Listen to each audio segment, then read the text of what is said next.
Hello friends, I am Sneha and welcome to my YouTube channel clear vision.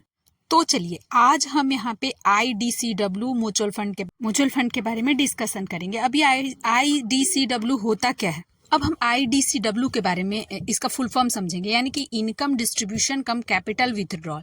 यानी कि हम जितना यूनिट लेते हैं उसके बदले कुछ न कुछ अमाउंट डिविडेंड के तौर पे हमें इस फंड से मिलते हैं रिटर्न, ताकि हमें हमारे रोजमर्रा का भी जिंदगी जो हो वो चलता रहे, कुछ हमें कैश भी मिलता रहे। कि स्टॉक जो है वो डिविडेंड देते हैं कुछ स्टॉक, उसी तरह से ये म्यूचुअल फंड भी डिविडेंड के तौर पे हमें कुछ अमाउंट देता है। तो चलिए हम एग्जांपल के तौर पे एक यहाँ पे हम म्यूचुअल फंड लिए है IDCW, ICICI prudential dividend yield equity fund growth.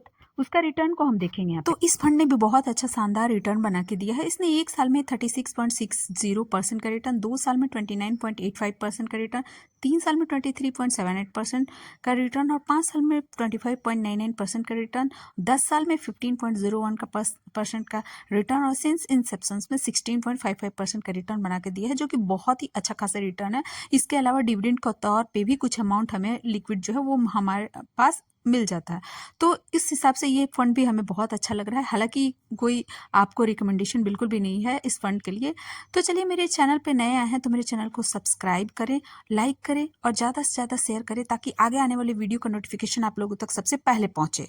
तो ICICI प्रूडेंशियल फंड जो है म्यूचुअल फंड, उसका हम डिविडेंड हिस्ट्री को हम देखेंगे कि ये कितना कितना डिविडेंड के तौर पे दिया है हमें। तो 2024 में इसने 2 रुपए दिए हैं और 2023 में 1.6 रुपीज़ और 2022 में जो है 1.5 रुपीज़ और 2021 और 20 में नहीं दिया है ये फंड, और 2019 में जो है वो 0.9739 रुपीज़ जो है वो डिविडेंड के तौर पे पर यूनिट के हिसाब से अलॉट किया है। तो हमें कुछ डिविडेंड भी मिल जा रहा है और फंड का ग्रोथ भी हम देख रहे हैं कि अच्छा है, तो हम इसे अपने पोर्टफोलियो में कंसिडर कर सकते हैं। तो चलिए अब हम देखेंगे कि इस फंड के टॉप 10 पोर्टफोलियो स्टॉक कौन कौन है, यानी कि इस फंड ने किस किस स्टॉक में इन्वेस्ट कर रखा है।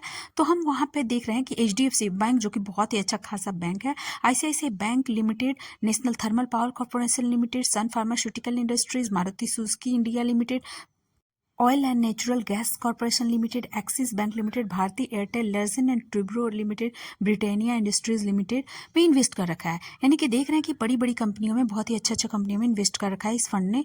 तो चलिए मेरे चैनल को सब्सक्राइब करें, लाइक करें, शेयर करें। Thank you.